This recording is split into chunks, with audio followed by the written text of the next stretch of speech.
Welcome dear students in essay starter. आज हम worksheet number 7 करने जा रहे हैं। आज की जो वर्कशीट है वो 8th क्लास की मैथ्स के सब्जेक्ट की रहने वाली है। और जैसा कि आप जानते हैं कि 15 अक्टूबर की वर्कशीट है और यहाँ पर आपको अपना नेम लिखना है और यहाँ पर आपको क्लास टीचर का नेम लिखना है। ठीक है बच्चों, अब हम आगे फटाफट पढ़ लेते हैं कि हमें इस वर्कशीट में करना क्या है। Dear student, we have been read about natural number. हम नेचुरल नंबर के बारे में पढ़ चुके हैं बच्चों। नेचुरल नंबर वो होते हैं जो 1 से स्टार्ट होते हैं, जैसे 1 2 3।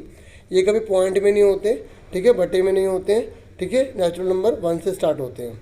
उसके बाद हमने होल नंबर पढ़ा था। होल नंबर और नेचुरल नंबर में यही फ़र्क है कि होल नंबर 0 से स्टार्ट होता है, बाकी सब चीज़ सेम होती है, ठीक है। ये भी कभी पॉइंट में नहीं होते। होल नंबर की बात कर रहा था मैं। उसके बाद बच्चों हमने किसके बारे में पढ़ा है? इंटीजर के बारे में पढ़ चुके हैं।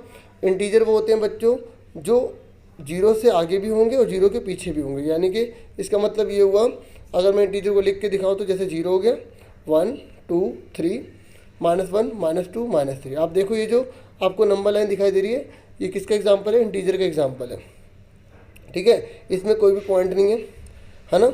तो इंटीजर वो होते हैं जो पॉइंट में नहीं होते लेकिन प्लस में भी होते हैं, इधर की तरफ प्लस इधर की तरफ माइनस होते हैं और 0 भी होता है, ठीक है। इंटीजर उन्हें कहते हैं। उसके बाद रेशनल नंबर पे आप आ जाइए। रेशनल नंबर की खास बात क्या होती है? परिमेय संख्या हिंदी में बोलते हैं। पी बटे क्यू के रूप में होते हैं। क्यू जो होता है कभी 0 नहीं होता है, और ये जो पी और क्यू होते हैं हमेशा इंटीजर होते हैं। इंटीजर अभी आपको मैंने बता दिया, या तो प्लस के होंगे या माइनस के होंगे, ठीक है। तो अब ये कह रहा है कि अब आप इस नंबर लाइन को ऑब्जर्व कीजिए, ठीक है। ऑब्जर्व कर लिया आपने। अब आपसे पूछ रहा है कुछ क्वेश्चन। फटाफट आप बताइए। नेचुरल नंबर लाइंग बिटवीन 3 और 5, बताओ वो नंबर बताओ जो 3 और 5 के बीच में है। जल्दी से बताइए 3 और 5 के बीच में कौन सा नंबर है? देखो 3 ये रहा और 5 ये रहा, इसके बीच में कौन सा है? आपको नेचुरल बताना है, तो नेचुरल कोई पॉइंट में नहीं होता, तो आप आंसर क्या लिख दोगे? 4 लिख दोगे, ठीक है। फिर उसने बोला होल नंबर बताइए जो -2 और 1 के बीच में है। तो -2 ये रहा और 1 ये रहा। हमसे होल नंबर बोला, होल नंबर भी पॉइंट में नहीं होते, ठीक है। मेरी बात समझ में आ रही है? इसने बोला है आपको होल नंबर बताना है जो -2 और 1 के बीच में है। और मैंने आपको बता रखा था, अभी भी समझाया कि होल नंबर माइनस में भी नहीं होते और पॉइंट में भी नहीं होते। तो खाली होल नंबर इसमें क्या आएगा? 0 आएगा। क्या आएगा बच्चों? 0 आएगा, ठीक है। उसके लिए बोला इंटीजर बताइए। क्या बताइए? इंटीजर। तो अब आपसे इंटीजर पूछ रहा है। इंटीजर -3 और 3 के बीच में बोल रहा है, तो -3 ये रहा और 3 ये रहा। तो इनके बीच में इंटीजर कौन से हैं? -2 -1 0 1 2। देखो ये वाला जो क्वेश्चन अभी मैंने समझाया, इसको ध्यान से दोबारा समझ लो कि इसने बोला -2 और 1 के बीच में आपको होल नंबर बताना है। कहीं बच्चे यहाँ पे 0 और -1 भी लिख देंगे, गलत हो जाएगा। आपको केवल क्या लिखना है बच्चों? 0 लिखना है, ठीक है। और -3 और 1 3 के बीच में तो समझ ही गए होगे। -3 ये रहा, 3 ये रहा, इसके बीच में कौन कौन से नंबर आ गए? -2 -1 0 1 2। तो यहाँ पे आप क्या लिखोगे? -2 -1 0 1 2, ठीक है बच्चों। समझ में आ गए अच्छे से? अब मैं आपको आगे बताता हूँ। एक बार आप आंसर ये देख लीजिए, ठीक है। मैंने दोबारा से लिख के रख दिए। अब हम आगे बढ़ जाते हैं। आगे हमसे पूछा गया है कि please tell number lying between 1 और 3। आपको बताने हैं 1 और 3 के बीच में कौन कौन से नंबर है। नेचुरल नंबर बताइए। 1 और 3 के बीच में कौन से नेचुरल नंबर है बच्चों? केवल 2 ही है, ठीक है। होल नंबर बताइए 1 और 3 के बीच में, वही 2 ही आ जाएगा इसका भी। इंटीजर बताइए इसका बच्चों, वही आ जाएगा 2 ही, क्योंकि बीच में बोला है उन दोनों को नहीं लेंगे। रेशनल नंबर बताइए तो 2 ही आ जाएगा। क्या आ जाएगा? 2 ही। लेकिन रेशनल नंबर बोल रहे हैं तो मैंने आपको बताया था पी बटे क्यू के रूप में होता है, तो इसके नीचे आप 1 लगा देना। क्या लगा देना बच्चों? 1 लगा देना, ठीक है। यहाँ तक समझ में आ गया बच्चों, ठीक है। तो अब हम आगे बढ़ जाते हैं। देखो अब हमसे बोला गया है कि आपको ना 1 और 2 के बीच में रेशनल नंबर निकालने हैं। देखो 1 और 2 क्या, अगर मैं कोई भी नंबर ले लूँ ना, उनके बीच में इतने रेशनल नंबर होते हैं, इतने रेशनल नंबर होते हैं, गिन गिन के थक जाओगे, कभी खत्म ही नहीं होंगे। पता है कैसे रेशनल नंबर निकालते हैं? जैसे मान लो मुझे 1 और 2 के बीच में रेशनल नंबर निकालना है, तो अगर मैं 10 से मल्टीप्लाई 10 से डिवाइड करूँ तो उनके बीच में 9 नंबर आ जाएंगे 1 और 2 के बीच में। ऐसे मैं 100 से मल्टीप्लाई डिवाइड कर सकता हूँ, जैसे यहाँ एग्जांपल दिखा रखा है। मैं 1000 से कर सकता हूँ, 10,000 से कर सकता हूँ। तो जिस बड़ी रकम से हम उससे मल्टीप्लाई डिवाइड करेंगे उतने सारे रेशनल नंबर निकल जाएंगे, ठीक है। समझ में आ गई मेरी बात? तो ये इसने पूरा अच्छे से समझा रखा है कि रेशनल नंबर, ये मत सोचना कि आपके फ्रेंड का आंसर कुछ हो रहा है, आपको कुछ हो रहा है, नहीं। आप रेशनल नंबर जो है उसके कितने सारे आंसर निकाल सकते हो। समझ में आ रही है मेरी बात? जैसे उसने बोला 1 और 2 के बीच में रेशनल नंबर बताओ, तो आपके फ्रेंड ने 10 से मल्टीप्लाई 10 से डिवाइड कर दिया, दोनों नंबर को। आपको भी अभी समझ नहीं आ रहा क्या करा रहे हैं सर, अभी जब 2 क्वेश्चन करवाऊंगा ना नीचे के तो आपको अच्छे से कंसेप्ट क्लियर कर दूंगा, ठीक है।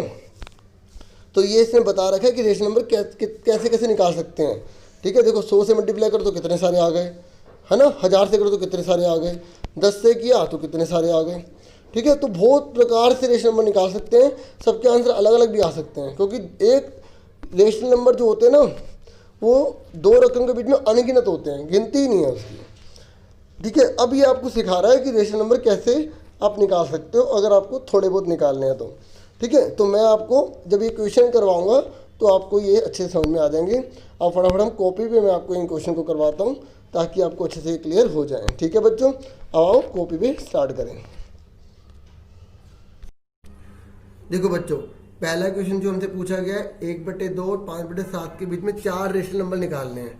अभी आपको मैंने समझा दिया कि रेशनल नंबर 2 अमाउंट के बीच में कितने सारे निकल सकते हैं। तो सिंपल सा तरीका निकालने का पहले यही होगा कि जब नीचे जो डिनोमिनेटर दे रखे होते हैं उनको पहले आपको सेम करना पड़ेगा। सबसे पहले कोई भी क्वेश्चन आ जाए रेशनल नंबर का, आपको नीचे का जो डिनोमिनेटर है वो सेम करना पड़ेगा। तो आप पहले एलसीएम निकालोगे, ये एल लिखा है मैंने, ठीक है, एलसीएम, ठीक है। एलसीएम ऑफ कौन से रकम है, 2 और 7, एलसीएम ऑफ 2 एंड 7। 2 और 7 का आपको क्या निकालना है, एलसीएम निकालना है। तो आपको एलसीएम निकालना आता है 2 और 7 का, 2 1 2, 7 का 7, इस तरीके से 14 आ गया 14। अब हम इनको सेम कर देंगे, कैसे सेम करेंगे, 1/2 लिखा। अब देखो 14 बनाने के लिए 2 को किससे मल्टीप्लाई करने की पड़ेगी, 7 से करनी पड़ेगी, ठीक है। इस तरीके से आ गया, समझ में आ गया प्यारे बच्चों।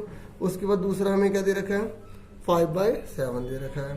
तो 5/7, अब इसको 14 बनाने के लिए किससे मल्टीप्लाई करेगी, 2 से। सिंपल सी बात है, 2 और 7 लिखा है, ये वाला 7 इसके साथ लिख दिया, 2 इसके साथ लिख दिया, ठीक है। नहीं तो एलसीएम को देख लो अच्छे से, 5 2 कितना होगा 10, 7 2 14 हो गया, ठीक है। जो मैंने आपको बताया ना कि जैसे 2 है, यहाँ पे जो 14 लिखा है इसको बनाने के लिए किससे मल्टीप्लाई करेगी, ये तो हर जगह लगेगा। और जो मैंने दूसरा तरीका बताया कि ये वाला 2 इसके साथ लिख लिया, ये वाला 7 इसके साथ लिख लिया, हर जगह नहीं होगा, ठीक है। समझ में आ गई, नहीं समझ आई दोबारा वीडियो को सुन लेना। तो यहाँ तक क्लियर हो गया। अब हमारे पास कौन से नंबर आ गए, 7/14, 7/14 एंड 10/14 आ गए, है ना। अब इनके बीच में कितने नंबर है, 8 और 9, सर 2 ही है। और निकालने कितने हैं, निकालने कितने, 4। अब मैंने आपको क्या बताया था कि 2 नंबर के बीच में बहुत सारे रेशनल नंबर हम निकाल सकते हैं। तो हम क्या करेंगे कि यहाँ 4 लिखा है ना, कोई भी एग्जाम में क्वेश्चन आ जाए, जैसे हमने बोला 4 रेशनल नंबर निकालिए, तो आप 5 से मल्टीप्लाई डिवाइड कर दीजिए। अगर 5 नंबर बोला तो 6 से मल्टीप्लाई डिवाइड कर लीजिए। बाकी अभी अपने एग्जाम्पल मैंने आपको दिखाया था वर्कशीट में, वहाँ 10 से करा है, 100 से करा, 1000 से करा, आप इससे भी कर सकते हो, ठीक है। ये पहला तरीका है, 2 वर्कशीट में आपको तरीके समझा रखे हैं, ठीक है। पहले वाला तरीका समझ लो। तो अब हम क्या करेंगे, multiplying and dividing by 5 in both digit. देखो 4 नंबर बोले थे तो मैंने 5 से मल्टीप्लाई कर दिया दोनों डिजिट में, ठीक है प्यारे बच्चों। तो 7/14, 5/5, 10/14, 5/5। फटाफट देखिए, 7 पंजे कितना होता है, 35 होता है, 70 होता है, तो 50 होता है, और कितना होता है, 70 होता है। तो अब हमसे कितने नंबर पूछे, सिर्फ 4 पूछे तो 4 लिख देंगे, 4 रेशनल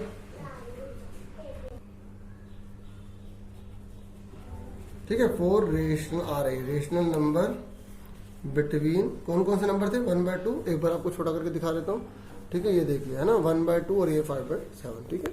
अब देख लीजिए, तो एंड 5/7 आर कौन कौन से आ गए, देखो 35 और 50 के बीच में कोई से भी आप लिख सकते हो। हमने क्या लिख लिया, 36/70 लिख लिया, ठीक है। उसके बाद हमने क्या लिख लिया, 37/70 लिख लिया, 38/70 लिख लिया।